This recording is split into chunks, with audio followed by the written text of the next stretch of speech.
Hi, I'm Robert. And I'm Evelyn. And this is Talking About It. And we would like to start off with an apology.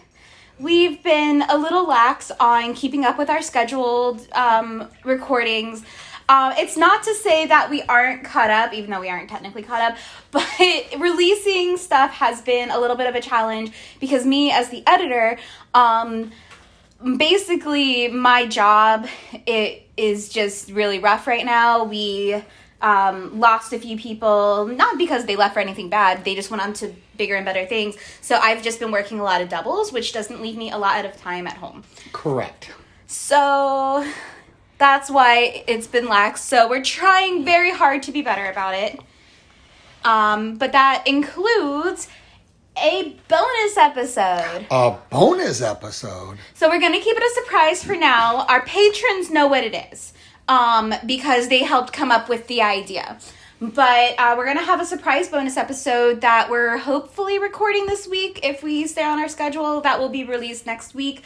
Where it's actually going to be a video this time around. So the video is going to be for our patrons only. And for anyone else, well, I mean, we still have like our $1 tier still going for the moment because COVID's still a thing. So as long as COVID's a thing, it's just $1 to join our Patreon with our Discord. Yeah. You can't even buy a pack of gum for $1 anymore. You can't even buy a pack of gum for $1 anymore. No, you really can't. So not one that I would want to chew anyway. Yeah, that's true. So, we'll be releasing it as a video for our patrons and then as a slightly edited, shorter version audio for everyone else as an apology. But we have another bonus episode that we've kind of been teasing a little bit that we're also going to be doing as well. Because after this chapter, we're halfway through. Well, technically. Technically, yeah. Yeah, we're coming to the end. Like, this is the last chapter of book 3. Right. So we're going to be doing a kind of a shorter kind of episode. It's technically a bonus episode, but it's going to be a kind of a brief summary of what we've learned so far. I'll be making some predictions about what's to come. We'll see how that goes. Because I'm having Flotsam and Jetsam flashbacks. And then also about our own journey so far going along with this podcast. Sure. With you reading it for like the millionth time and me reading it for the first time. Sounds good. Okay, I think that was all of our announcements today. Right. So this chapter is called Palantir. We did that because we're still not entirely sure how to pronounce it correctly. So we were like looking it up online, trying to get it right. So there's like a couple different ways to say it. Yeah, when we looked it up, there's like 3 different ways to say it. Yeah. That one was the quote unquote American pronunciation. And it's the American pronunciation for a company that calls themselves Palantir. So, okay. Take that for what it's worth. All right. But that's how I've been pronouncing it in my head, so that's probably where I'm going to keep going. Sounds good. Okay. So I made some predictions. Yes, you did. It wasn't quite as bad as Flotsam and Jetsam, but it was close. I predicted again that this was a chapter-specific Frodo and Sam story. Okay, yes, Because I was honestly convinced that there was no way we wouldn't hear from Sam and Frodo throughout an entire book. And I'm genuinely shocked. Shocked, she says. But yeah, so I made that prediction. And then going on Flotsam and Jetsam, I thought it was going to be smart, and I decided that Palantir was also a nautical term of some sort.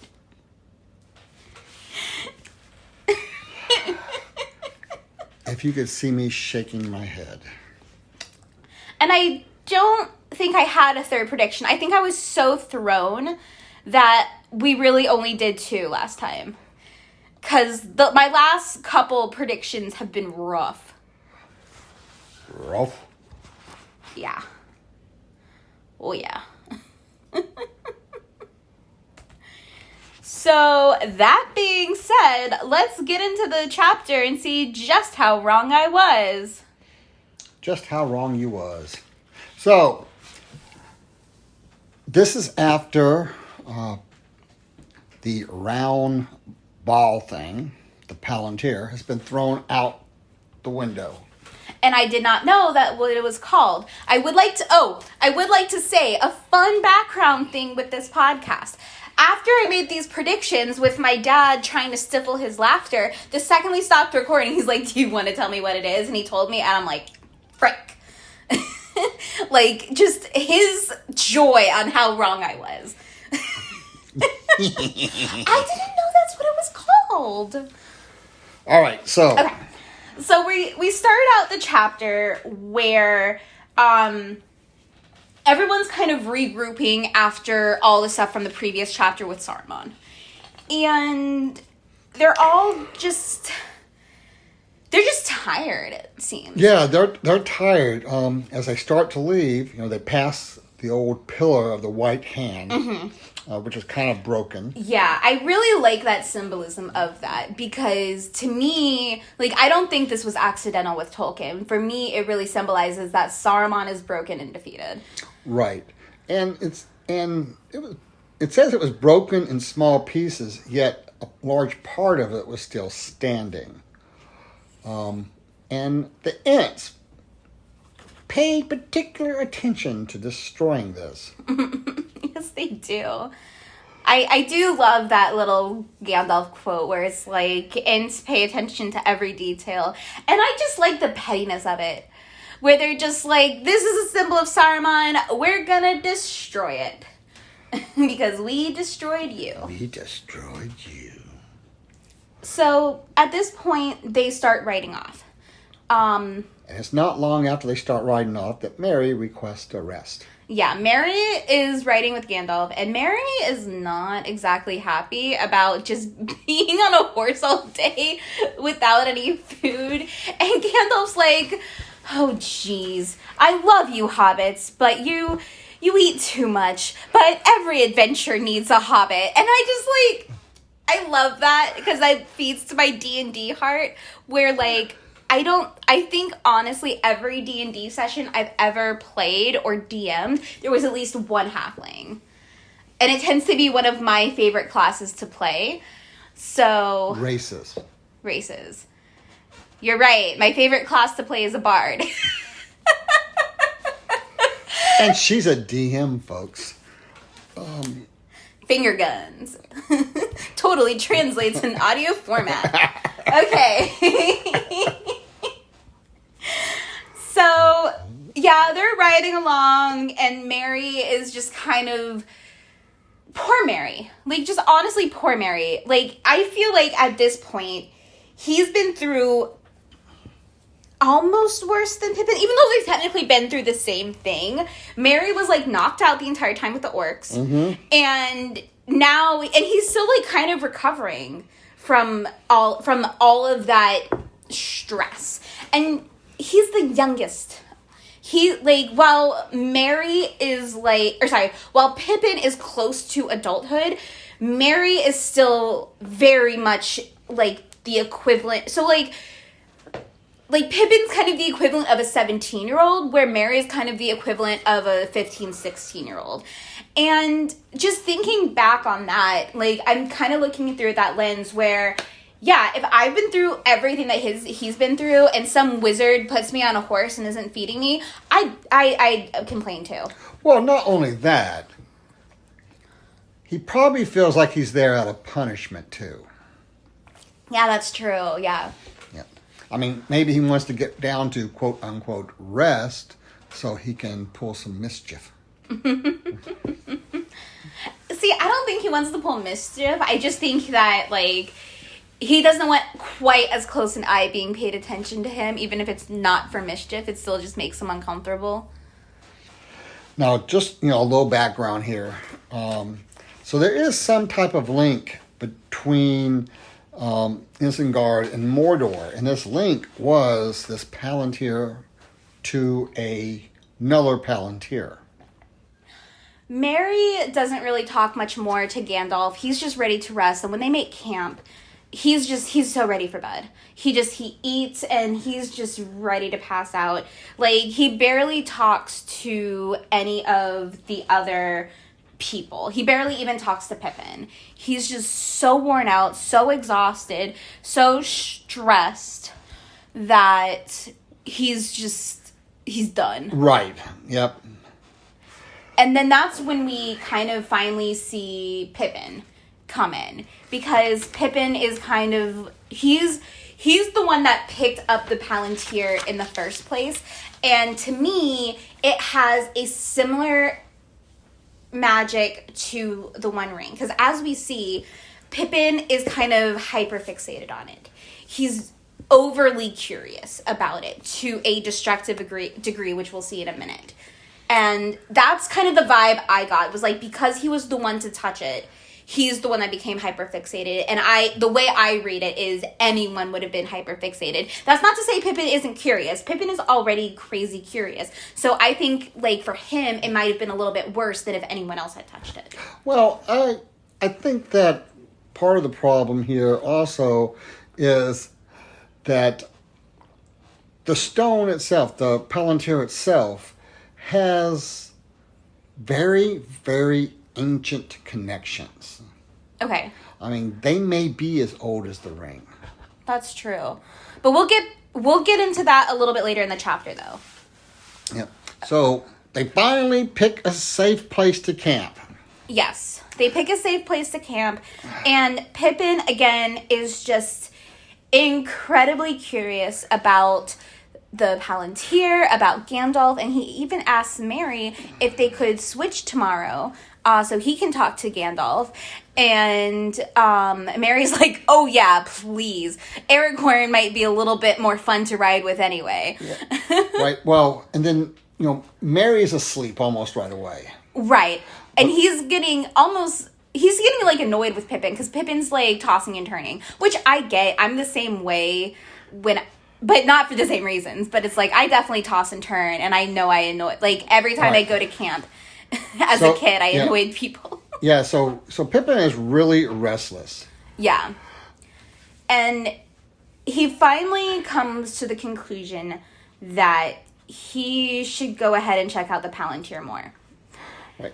And he kind of grabs it. And the entire time he knows he's in the wrong, which I think is really interesting because what I know the One Ring does that we've seen is people kind of justify their reasons for wanting the ring, whereas he's like, I'm an idiot the entire time.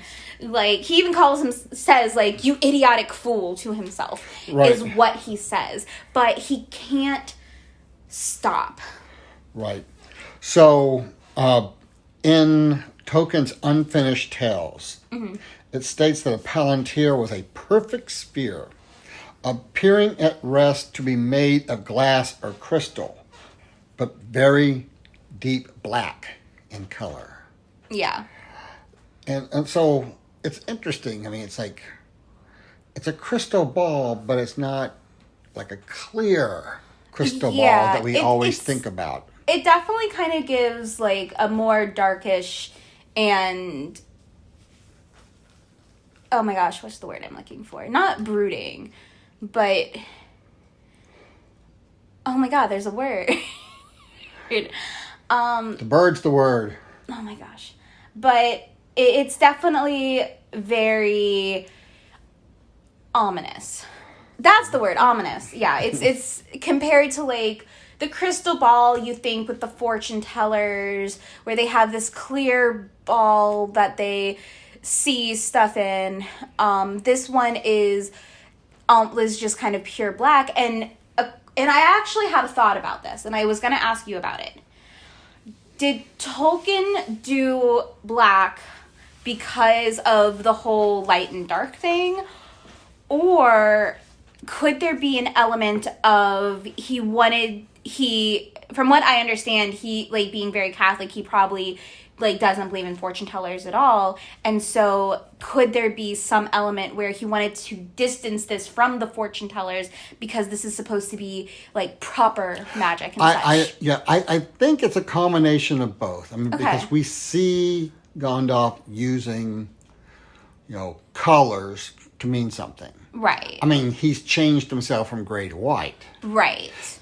I don't disagree that there is definitely the light and dark kind of thing going on here, even though I think we're led to believe that Palantirs aren't inherently good or evil, it's just how they're used. Right. But that's kind of what makes me think that Tolkien, knowing this and being a staunch Catholic, would have tried to kind of distance this from fortune tellers that are like those traditional ones that may or may not be frauds.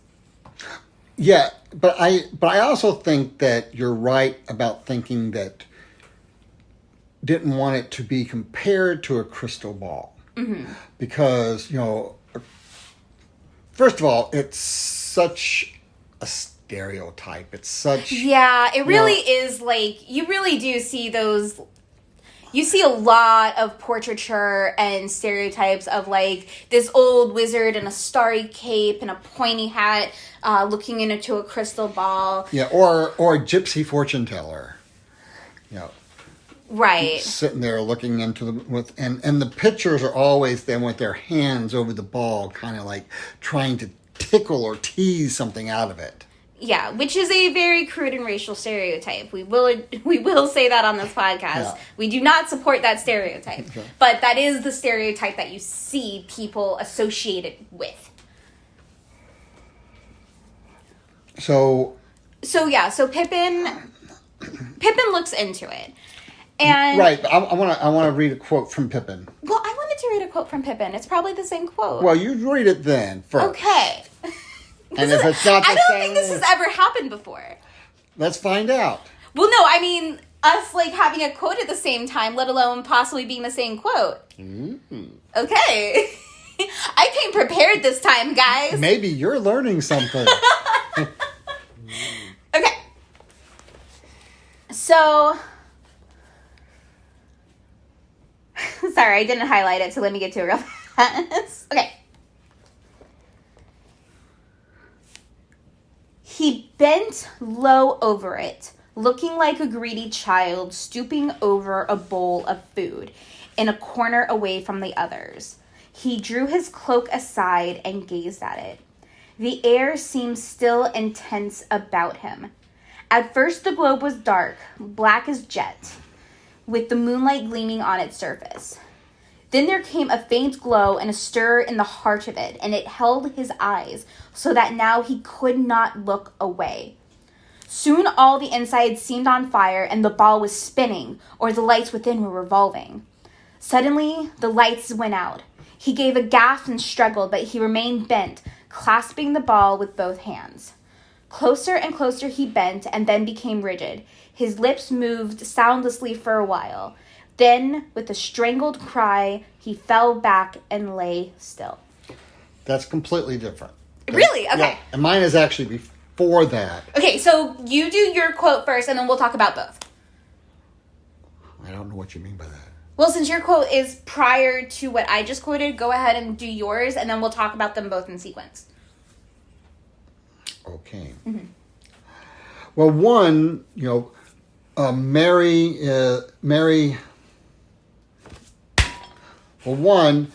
Mary quotes Sam, who quotes Gildor. I forgot about that.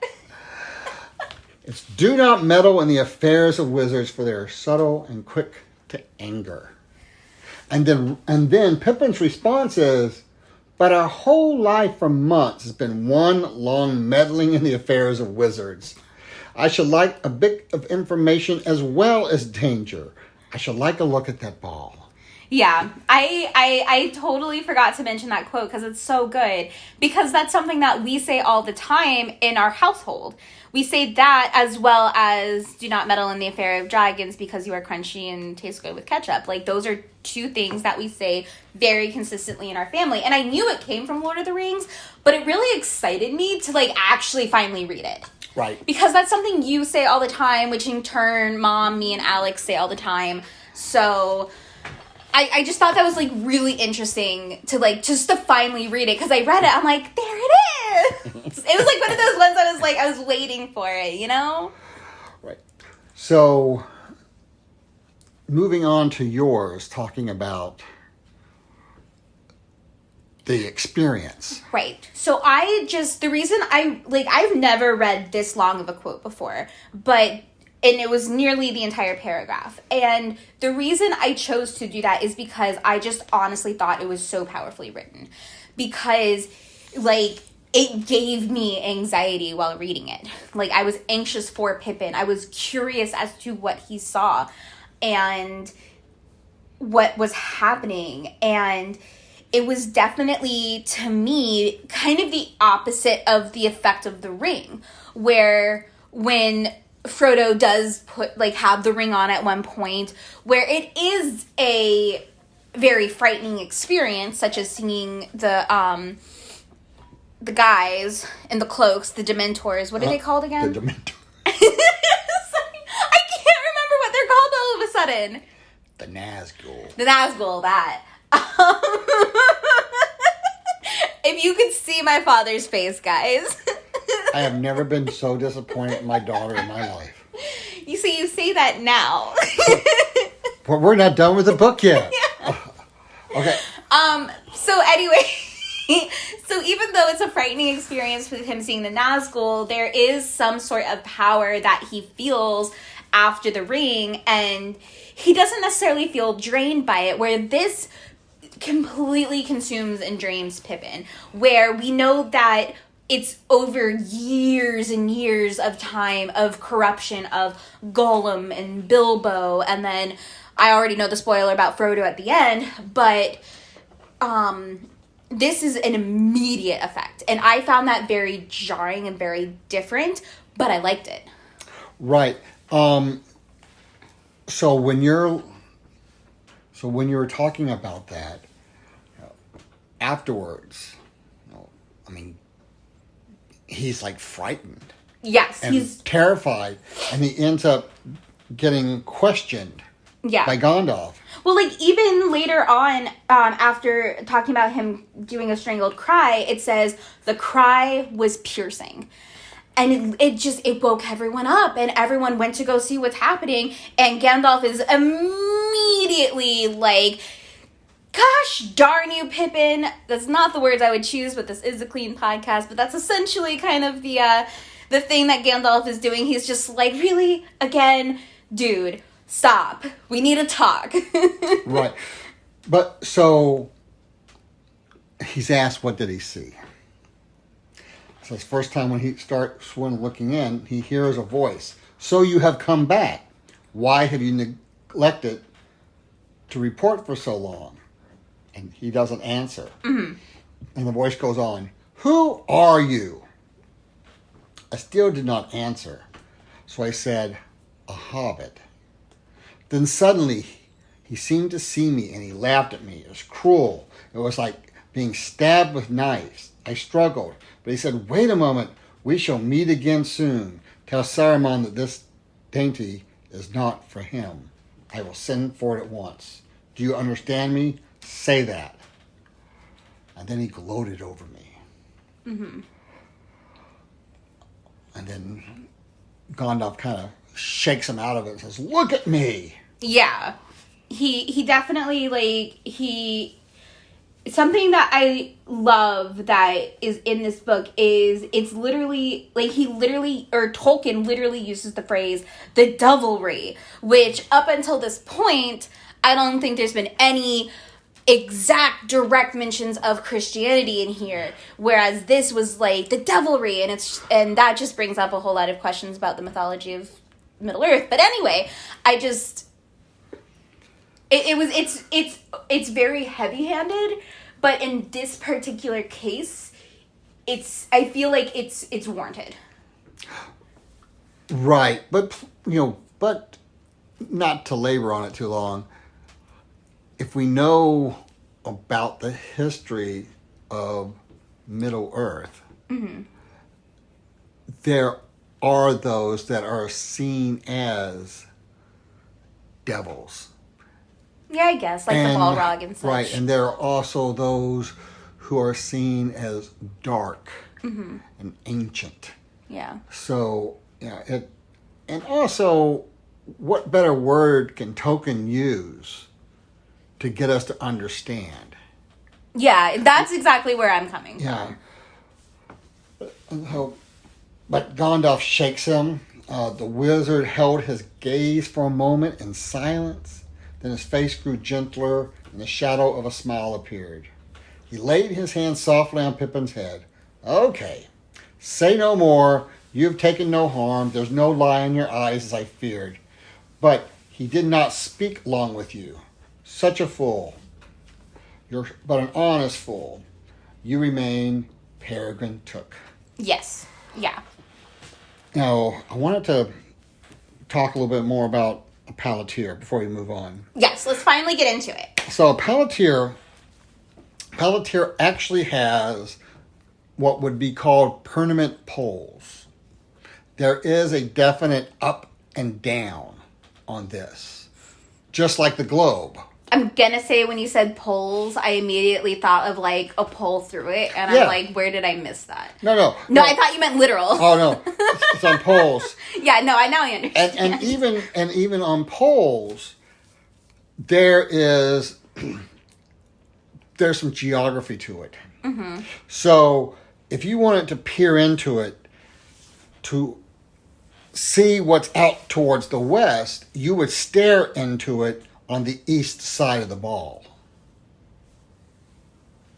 Okay. Because it's kind of like you're using it as a lens to see in that direction. So not only is there a set north and south, but there is a set east and west. Correct. Okay. Yep. And that would make sense looking in through the east portion to look west. Right. And That so, would make sense, yeah. And so Pippin just happened to have the ball right side up and looking at the west side, looking towards the east. Now, there's several things that I could say in this moment. Is it luck? Is it fate? Is the Palantir part of its magic people just kind of know? Little combination of both, of everything? I don't know. It's not really laid out. But I think there's a lot of Hobbit luck in it. Yeah, hobbits do have interesting luck. And that's something that, again, is reflected in D&D, where halflings can reroll ones. Like, it's very well known that hobbits have this luck about them. Right. And then the other interesting thing is about Hobbit luck is that it's natural. It's so natural. It's not, like, oh, which one should I take? Well, I'm going to depend on my luck and go in the right direction. They don't ever think that way. Yeah. It just happens. Flippin' happens. Right. And I think that's part of luck too, is like, if you rely on luck, luck never happens. Kind of thing. Right. Ooh, is that why luck of the Irish is so bad? Because you always say the luck of the Irish, but like all the Irish people have like really bad luck. Like with like the famine and our family with our constant injuries. I have no idea what you're talking about. Okay, then moving on. I thought I made a good point, but whatever. But Pippin also saw big things with wings flying around a tower. There were 9 of them. Yes, and this is the first time that we really get confirmation that these things can fly, which affirms the whole eagle thing. Because I've started to, because people, like, I'll tell people, yeah, I'm finally reading it for the first time, and people who haven't read it are just like, oh, then do you understand why the eagles couldn't do it? I'm like, yes, actually. Because the bad guys can also fly. And they go, oh. And I feel like if that would have been explained to me before, rather than, like, people being like, it's really complicated. It's not complicated. The bad guys can fly, too. Well, but it is. I mean, I know there's more complex stuff, but if someone just freaking said that to me years and years ago, it would have been so much better. If you would have read the book when you were supposed to, you would have known. I tried. I really tried. And if you watch the movies, you should know.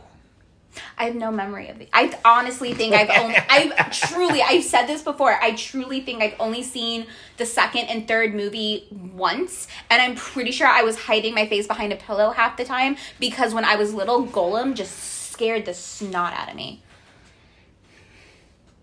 I don't know why, but Gollum freaked me out in the animated version and in the CGI live action version. He just really, like, now as an adult, like, I'm not as freaked out as, like, I am with, like, Dark Crystal still freaks me out, but it really messed me up as a kid. Okay. Moving on. So moving on, we finally get confirmation of these Nazguls can fly. Or they have a flying mount, I should say. But see, I don't think that's nothing that new to Gandalf. No, true. It's new to us. It's new to us. It's important for the readers. And I would agree that for Gandalf, he's probably like, okay, yeah, I knew this. Right. So what happens now is that Gandalf is so he thinks Saruman has the Hobbit with the ring, and tells Pippin to let him know that the Hobbit is not for Saruman. And Gandalf then forgives Pippin, says, we had a narrow escape, Gandalf. If it was given to Aragorn, the stone recognized Aragorn and the king, and all would have been lost. But now they know how Isengard and Mordor were linked. Yeah. And it almost feels like Gandalf is almost gloating about the fact that Sauron got it wrong about the whole Hobbit thing. Because, again, like, from the book, from what we can tell, hobbits were totally off the radar until Gollum, like, spilled the beans after being tortured. Right. Yeah, and then... And it feels like Gandalf's kind of gloating. It's just like, he's the ultimate hipster. I knew about hobbits before they were cool. Before they were useful. Well, Gandalf also says, I may have been saved by this hobbit from a grave blunder. Mm-hmm. And I was actually talking with someone that's read the books, and he mentioned that Pippin is the true savior of the Lord of the Rings, because him throwing the rock into the cave when they were in the mountains and summoning the Balrog, without that, Gandalf would have never been resurrected as Gandalf the White, and thus things would have gone much differently. And while we haven't gotten to the Sam and Frodo part yet, but from what I've read so far, I'm like, yeah, Pippin's the real hero guy. I know that's a joke, but... That holds about as much water as Jar Jar Binks being a Dark. I still think it would have been better than whatever the frick movies they did do. Anyway, we'll get into that. So, at this point, Gandalf decides they need to split up.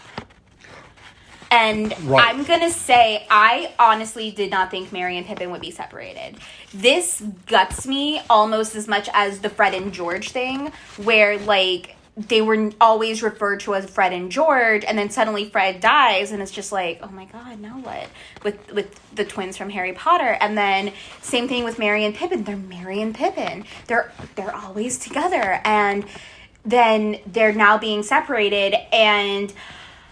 I know from the final movie, like, the stills and everything that no one dies, but before I remembered that they don't die, I was genuinely thinking, oh my God, one of them's gonna die because they're separated. Right. And I'm very, like, I have anxiety about them being separated at this point in time because now I'm concerned that that something's gonna happen to one or the other because the other one's not there. Right. And the other thing that's interesting is that because of this, it's given Gandalf more time. Because now the tower is going to be more concerned about trying to get the Hobbit from Saruman. So he's not going to be watching what else is going on around. Because he thinks he's already got the Hobbit with the ring. Wouldn't he have heard about the Battle of Helm's Deep and Isengard by now, though? Well, yes, but my point is... Oh, that he thinks Saruman might have escaped with the Hobbit. No, he knows Saruman... Okay, so by seeing the Hobbit, he thinks the Hobbit that he saw is the one with the ring. Right. So now that's where all his attention is at, is getting to the tower and getting the ring. Okay, so from Saruman. Okay, so so it's likely that he heard about the Battle of Helm's Deep and Isengard, but he's under the impression that Saruman still has the Hobbit with the ring. Right. Well, and that makes sense. Okay. Well, and then again, maybe he didn't hear about it because who would have reported that information?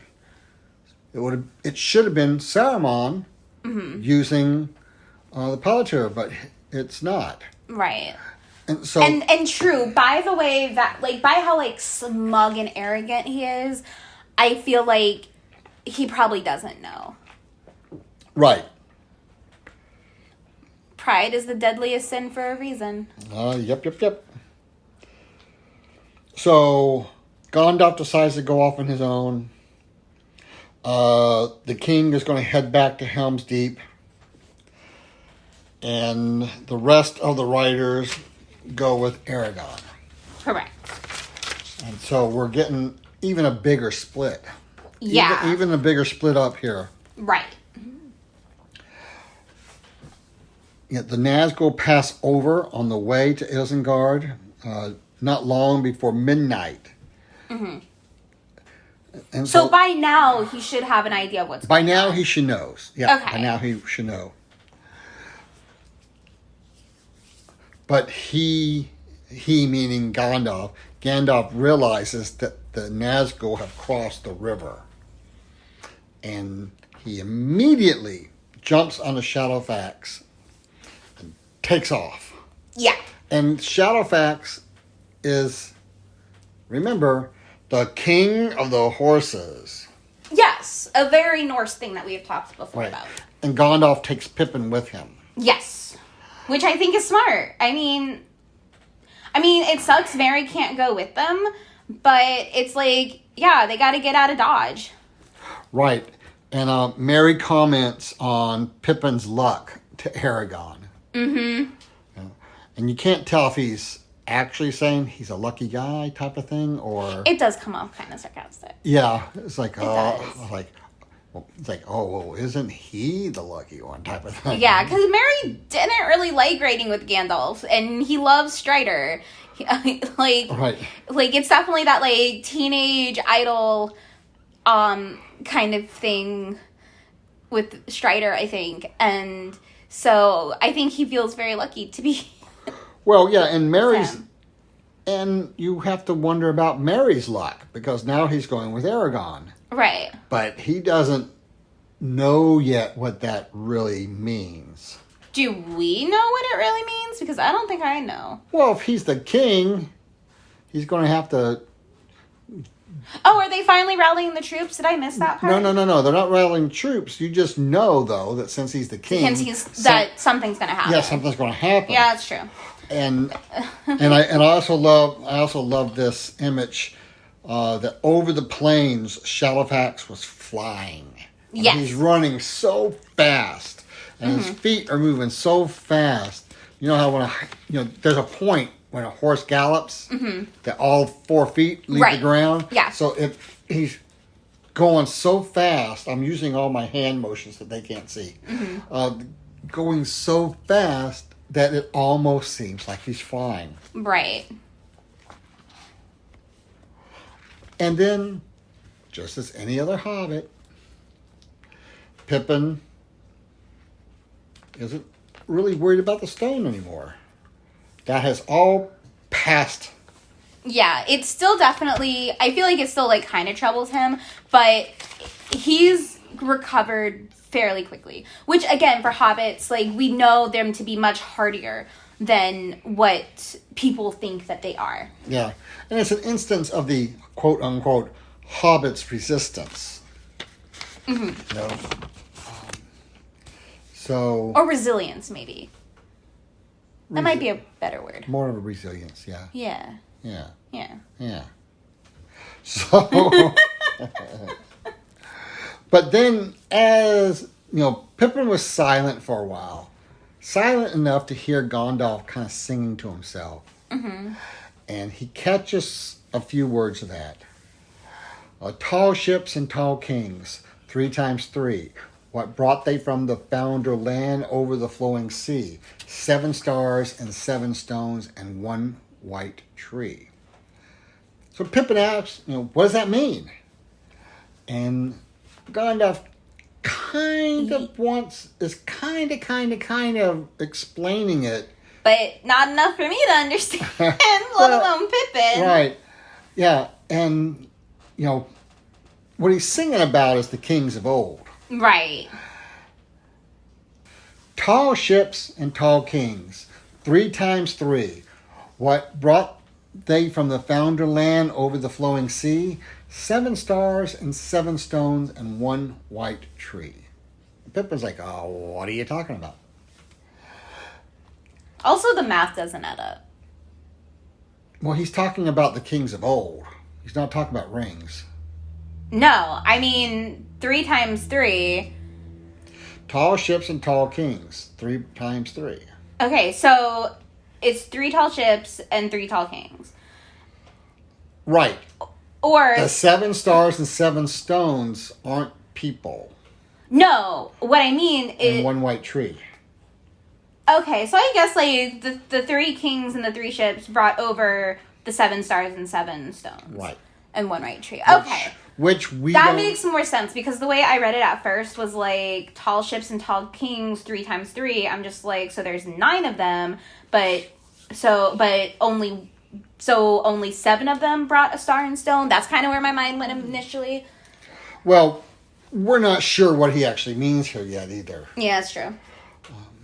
But here Pippin finds out that, okay, the Palantir was not made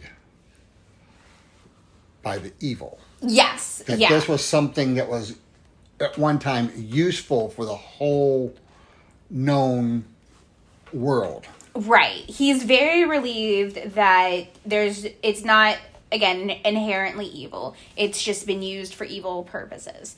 And so I definitely feel the anticipation and the relief from him where he's like, oh, thank God I'm not corrupted. Because I think that was his main concern at that point, was that he would be corrupted. Right. And then, Gandalf is like, oh, Saruman never mentioned that he had one of these to the council. And he basically got what he deserved. Yeah. I mean, if he would have shared it, they could have... things could have gone completely differently. Mm-hmm. And he talks about the men of old. Actually, so when we're talking about 7 stars and 7 stones... So I immediately think of, like, elves. So my thought when it says, like, the 7 stones, I immediately think of the stones that are the gems that are put in some of the rings, like with the elvish rings. That's kind of where my thought went. Well, okay. So what Gandalf tells us is that the song is about the 7 stars and 7 stones. The 7 stones are the Palantirs. The Palantirs, okay? And so it's not as intense as I was initially thinking. Right, yeah. And the name meant that which looks far away. Oh. So what are the 7 stars then? We're not going to talk about that yet. Oh, is it like a spoiler? Spoiler. Gotcha.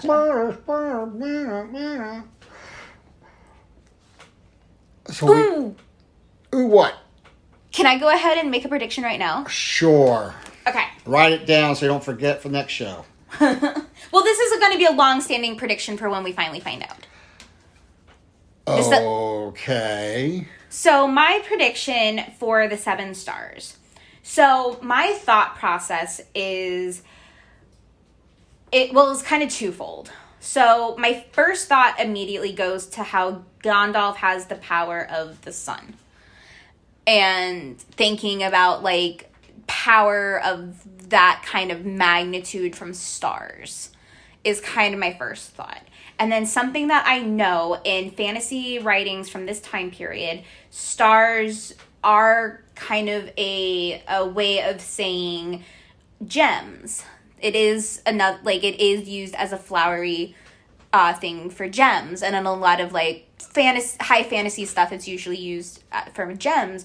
So I'm honestly thinking that the 7 stars again might actually be the gems in either. So they're either the gems in some of the rings, or the 7 stars is like a type of old magic that's been lost. Okay. That has to do with something along the lines of like how we know that there's like moon writing. My thought is like it's something like possibly similar. So that's my long-standing prediction on that. That's where I'm going. Okay.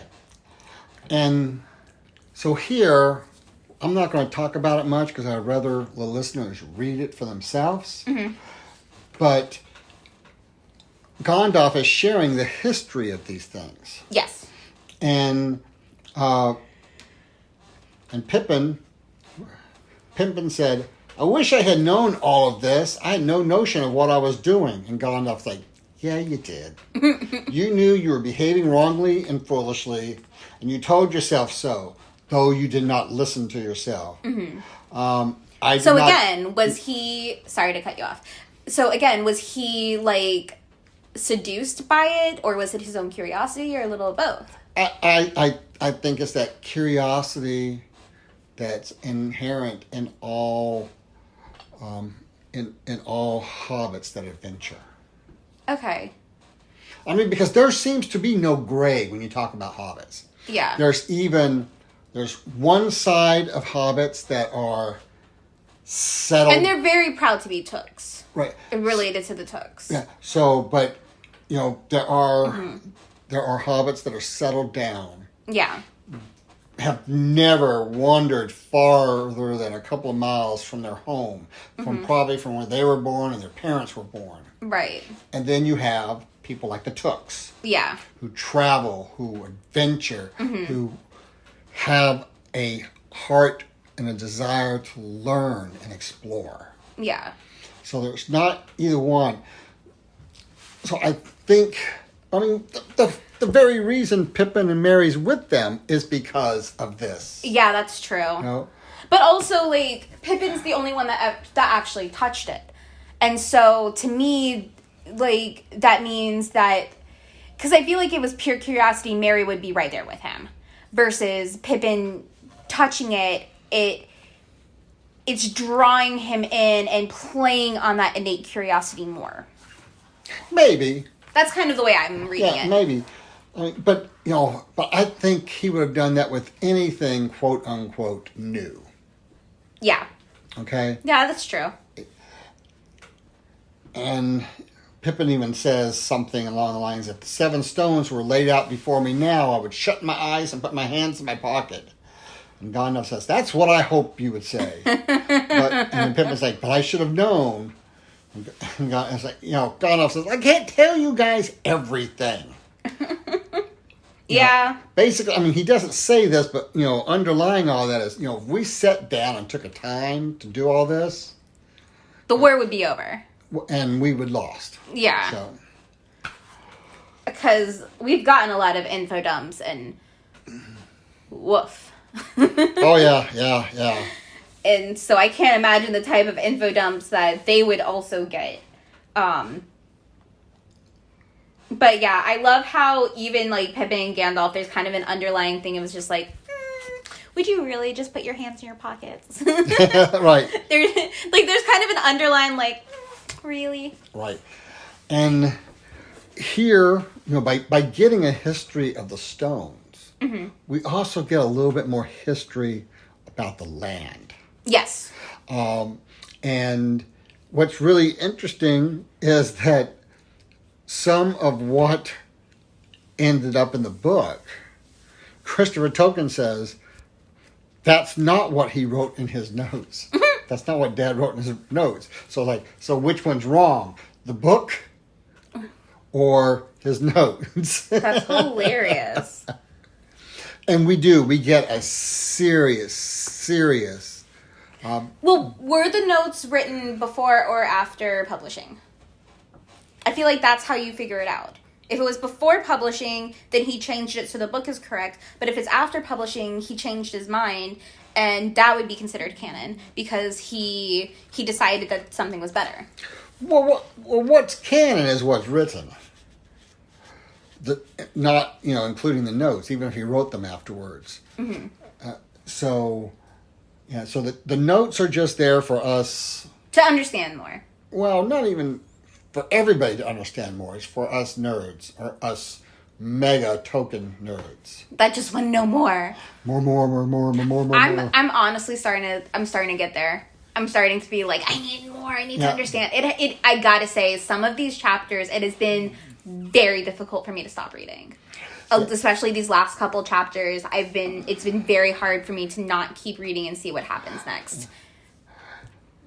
And it does point out that, Pippin, whose real name is Peregrine Took, Gandalf calls him Peregrine Took, more so to remind us of that link. Yeah, than that's anything true. else. And Pippin makes no answer. But he pulls his cloak closer around him because a sudden chill had struck him. And gray land is now passing under them as they ride. I do love this last sentence. Before I get... Okay, you have something before I get there? Yeah, before you get there. So, I am going to read this where I just said I want everyone to read this for themselves, but I want to read this. Okay. It's like, "See now," said Gandalf, "the Westfold dells are opening before us. Here we come back to the eastward road. The dark shadow yonder is the mouth of deepening Coombe. That way lies Arloron and the glittering caves. Do not ask me about them. Ask Gimli if you meet him. And for the first time, you may get an answer longer than you wish. You will not see the caves yourself, not on this journey. Soon they will be far behind." So we're told a little bit about something that exists. But... Well, isn't this a reference to something Gimli said earlier? Didn't he mention something about the caves earlier? Not these. No, not these caves. Not these caves. Oh, different caves. I mean, there's a lot of Dwarven caves. Right. They like exploring into the earth. Yeah. And then it's like, kind of like, hush now, rest if you can. We're going to ride until daybreak. So they're on a horse going so fast it looks like it's flying. Yeah. And it's dark. Anybody that knows anything about horses, they need so much rest. Well, not only do they need so much rest, you would not even trot across unfamiliar land on a horse with In the dark. fear in the dark, with fear of him Hurting himself. putting his foot in a hole and twisting his leg. Yeah. Which brings me to this final sentence that I just love so much. As he fell slowly into sleep, Pippin had a strange feeling. He and Gandalf were as still as stone, seated upon the statue of a running horse, while the world rolled away beneath his feet with a great noise of wind. So he's going so fast that it feels like he's not even moving. Yeah, the world is moving underneath him. Yeah, I know. That's and I love that imagery. I really do. Right, so we're at the end of the chapter, and we're at the end of book 3. Yes. Therefore, you've already made one prediction. Mm-hmm. You've got a couple more predictions that you want to make, not necessarily for the next chapter, but for book 4 overall. Yeah, we weren't gonna, we decided that because we're starting a new book, since the last 2 times I was like, I have no idea what's gonna happen. So we decided to just, for the different books, go off of like kind of general predictions. And my first one is something that I've been thinking a lot about, which is, where the heck are Sam and Frodo? So, because we got an entire... So, I'm going to look like a fool if this is wrong, but I'm going to look so awesome if this is right. Since we got an entire book without them, the next book, book 4, the entirety of book 4, is going to be Sam and Frodo. Okay. That's my prediction for that, which we'll see how that goes.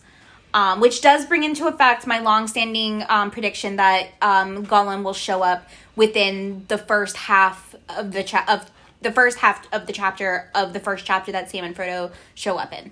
Okay. So that's still one of the long-standing predictions. I guess for book 4, because again, I do not remember the movies, so I really don't know. I'm kind of going in blind here. Is that we're gonna see more of the White Hand orcs. Now, my reasoning for that is I feel like Saruman would have sent out a special like league of them to go after Sam and Frodo, because I feel like, oh wait, I think I already disproved it, because I think the whole White Hand go to attack them in the first place and then get Merry and Pippin? Was that but so what my prediction is kind of like, that wasn't all of the White Hand, and that Saruman would have somehow figured out, like, known that it's like either between these guys like not showing up when they were supposed to at Isengard, that something went wrong, and so he kept some of his orcs, because we know that they fought in the battle for Isengard, that he might have sent some White Hands still to like go out and see what happened and try to keep finding them, assuming it's the hobbits that were captured originally, but to continue going out and trying to figure it out. So I'm making the prediction that we may see that the prediction is that we will see more White Hand orcs. Okay. So if I do look foolish for that prediction, at least I hope I communicated where my thought process is for that. Gotcha. Do I have any other predictions for book 4 specifically? I'm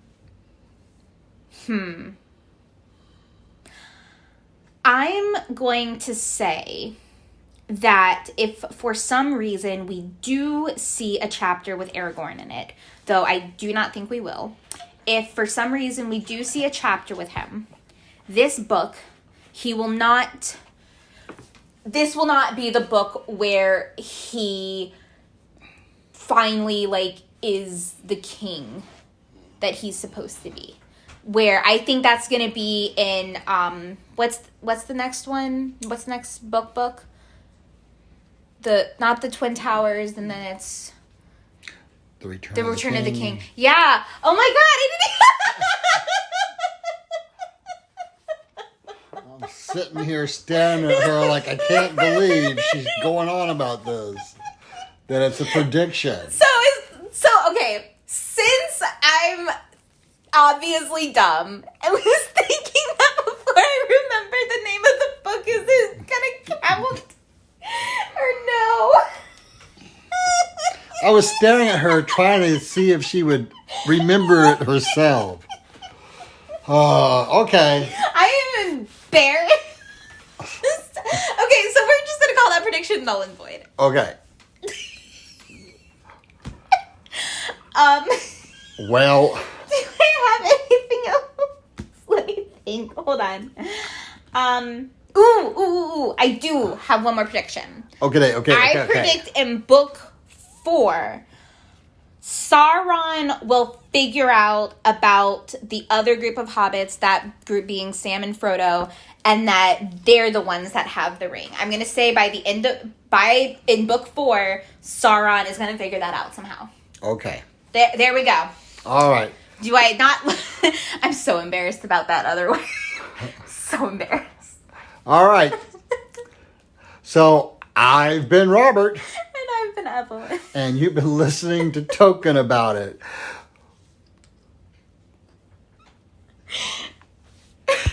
Oh my God. Thank you so much for listening. I have been Robert. And I have been Evelyn.